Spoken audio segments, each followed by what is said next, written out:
Muy buenas tardes, mi nombre es Edgar Cordero Campos, soy psicólogo social. Continuando con este espacio denominado Reflexión y Cambio, en esta oportunidad vamos a compartir otro tema de trascendental importancia: los medios de comunicación masiva. Los medios de comunicación masiva son elementos, son herramientas que sirven para comunicar, informar de los hechos que suceden en el mundo, es decir, de todos los hechos que ocurren en diferentes partes del mundo, incluso en el universo. Entonces, los medios de comunicación masiva son, entre otros, la prensa escrita, la prensa radial, la prensa televisiva, las redes sociales, etc. Ahí están incluidos pues, los periódicos, los semanarios, las revistas, las televisoras de canal abierta, canal cerrada, etc. Desde que nacieron y se desarrollaron los medios de comunicación masiva, se han convertido en una gran fuente de poder y de influencia a nivel mundial.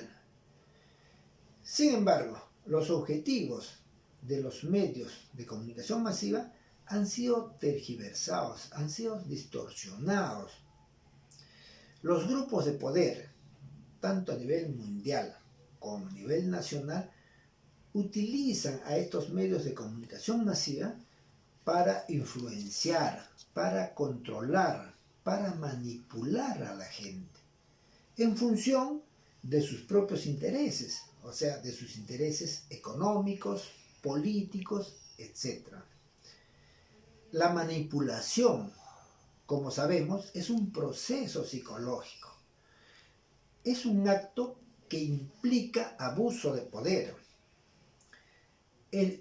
Utiliza elementos discursivos para controlar la cognición, el conocimiento de la gente, las emociones, el comportamiento de las personas, en función de los intereses de los grupos de poder. ¿Qué dicen los medios de comunicación masiva en su defensa? Dicen que ellos reflejan la realidad, que narran los hechos tal cual son o tal cual suceden. Es decir, dicen que son unos espejos que reflejan la realidad objetiva. Pero yo pregunto, ¿los espejos toman decisiones?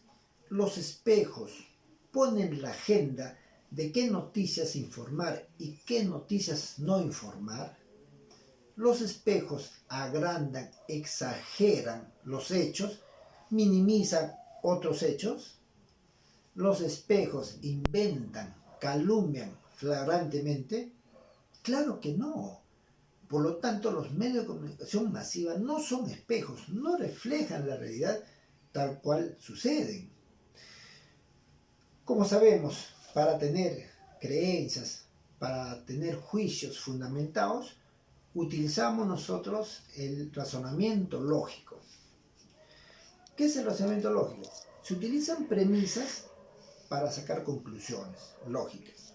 Por ejemplo, si decimos Lima es la capital del Perú, una premisa. La otra premisa, Juan nació en Lima. Por conclusión lógica, podemos decir, entonces Juan es peruano. Es un razonamiento y conclusión lógica, ¿no es así? Lima es la capital del Perú, Juan nació en Lima, por lo tanto Juan es peruano. Entonces, los medios de comunicación masiva, como les decía, utilizan las falacias lógicas. Es decir, ¿qué son las falacias lógicas? Son conclusiones, entre comillas, lógicas, en base a premisas, algunas verdaderas, otras que no son tan ciertas y otras inventadas. Voy a dar algunos ejemplos de estas falacias lógicas que utilizan los medios de comunicación masiva en la actualidad. Como sabemos, ayer murió Abimael Guzmán. Entonces, ¿qué sacó la prensa? Diferente prensa, tanto televisiva como escrita y radial. Murió el terrorista más cruel de la historia del Perú. Murió el genocida Abimael Guzmán. Y lanzan imágenes de destrucción, muerte, heridos, atentados de las épocas del terrorismo que a mucha gente sensibilizan porque hemos sido testigos de esas épocas y por lo tanto nos sensibilizan esas imágenes. Esa es una premisa que lanzan ellos. Otra premisa, dicen, la presidenta del Congreso, los líderes de los diferentes partidos políticos se han pronunciado al respecto. Han condenado el terrorismo, han recordado las decenas de miles de muertos que ha ocasionado el terrorismo. Entonces, lanzan otra premisa. El premier Guido Bellido no se pronuncia al respecto. Conclusión lógica, entre comillas. No lo dicen directamente, pero inducen a que nosotros saquemos la conclusión. El premier Bellido, al no condenar el terrorismo, avala o justifica el terrorismo. Por lo tanto, nosotros no podemos ni debemos tener un premier terrorista. Aparentemente, repito, es una conclusión lógica, pero no es una conclusión lógica, es una falacia lógica. Es una inducción al error porque algunas premisas no son tan ciertas. Otro ejemplo, dicen, Sendero Luminoso es el grupo terrorista más sanguinario de la historia del Perú. De igual manera, lanzan imágenes de todos los atentados, la destrucción, las muertes de esas épocas. Lanzan otra premisa, el Movadef es el brazo político de Sendero Luminoso. Y lanzan otra premisa, el presidente Castillo y el premier Bellido tienen vinculaciones con el Movadef. Conclusión lógica entre comillas, es decir, falacia lógica. Por lo tanto, Castillo y Bellido tienen conexiones con el terrorismo, los avalan, los defienden y por eso no deben gobernarnos estos elementos vinculados al terrorismo. Otro ejemplo, Cuba y Venezuela son países comunistas y viven en la miseria, el caos, la pobreza. Otra premisa que lanzan, el presidente Castillo y su partido son comunistas. Por lo tanto, conclusión lógica entre comillas, si nos gobiernan Castillo y su partido Perú Libre, el Perú será como Cuba y Venezuela. Viviremos en la miseria, en el caos, en el hambre. ¿Se dan cuenta? Conclusiones entre comillas lógicas por esas premisas que no son ciertas o son semiciertas. Un último ejemplo. Desde que asumió Pedro Castillo, han empezado a subir los alimentos, los combustibles, la gasolina, el gas, etcétera, etcétera. El dólar también. Conclusión, la culpa y la responsabilidad del aumento de los precios de los alimentos, de los combustibles, es de Castillo y su gobierno. ¿Se dan cuenta? Todas estas conclusiones que o nos dicen directamente o indirectamente o nos inducen a deducir, estas afirmaciones tienen premisas, muchas de ellas que no son ciertas o son inventadas o son semiciertas. Esta es una forma de manipular las emociones, el comportamiento de las personas, explicadas muy bien en el ámbito de la psicología social.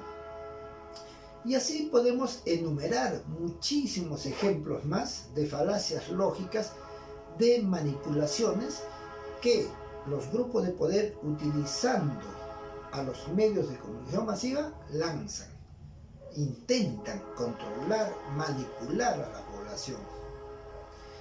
Y estas falacias lógicas, estas tergiversaciones, estas calumnias, distorsiones de la realidad, no es de ahora, del inicio de este gobierno, es desde la campaña electoral, incluso de campañas electorales pasadas, como recordarán.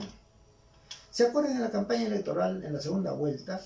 Decían que si Castillo entraba al poder, iba a estatizar las empresas, iba a expropiar los capitales, íbamos nosotros, las personas de a pie, a nosotros nos iban a quitar nuestra casa, nuestras chacras, nuestros ahorros, etcétera, etcétera. ¿Se acuerdan? Hemos escuchado al presidente Castillo el 28 de julio en su discurso. Hemos escuchado la exposición del ministro Bellido, el primer ministro Bellido y algunos ministros más, exponiendo sus planes de política de gobierno sectoriales.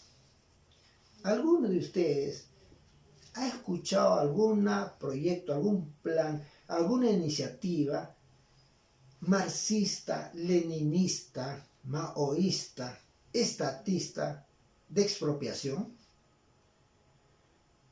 Hay medidas, ha dictado medidas este gobierno para quitarnos nuestra propiedad, para expropiar nuestros ahorros, para estatizar las empresas. ¿Hay alguna medida? Por supuesto que no. Entonces, ¿cuál es el objetivo de toda esta campaña infame, esta campaña de manipulación, desinformación, de tratar de controlar nuestras emociones, nuestros conocimientos y nuestro comportamiento? ¿Cuál es el objetivo? El objetivo principal es deslegitimar a este gobierno, es decir, de que la gente tenga más, o sea, crea más que este gobierno es un gobierno de extrema izquierda, un gobierno relacionado con el terrorismo, un gobierno que nos va a llevar a la miseria, un gobierno del caos. ¿Para qué? Para que la población en general avale y justifique la vacancia presidencial del presidente Castillo, que por lo demás ya está en proceso. Ustedes sabrán, hay grupos ya políticos, empresariales, militares incluso, que están ya aplicando un plan de vacancia de Pedro Castillo. Ya está en marcha este plan. Entonces, lo que quieren es que la población en general avale y acepte cuando ellos procedan con la vacancia presidencial. Y todo esto porque no permiten, o sea, ellos no aceptan a este gobierno, porque es un gobierno que el presidente y muchos ministros vienen de los lugares más recónditos del Perú, de los lugares de las clases más, digamos, olvidadas por el gobierno. Además, este gobierno, creen ellos, que les va a quitar los privilegios y las prebendas que han tenido en los sucesivos gobiernos en nuestra época republicana. Entonces, también les quiero decir, estimados amigos, no es que yo defienda este gobierno, yo también soy crítico de este gobierno. Este gobierno es un gobierno débil, un gobierno con mucha improvisación, un gobierno que no tiene muchos cuadros especializados. Este gobierno tiene muchísimos defectos, pero esto no justifica que nos traigamos abajo este gobierno. Hay que respetar las elecciones democráticas. Así como los grupos de poder, los partidos políticos tradicionales, hablan de democracia, de respeto a la Constitución, pero no lo están haciendo. En el fondo, ellos tienen un plan de traerse abajo este gobierno, porque no les conviene. Entonces, estimados amigos, espero que este compartir sirva para una reflexión y muchísimas gracias por su atención. Nos vemos en el próximo compartir.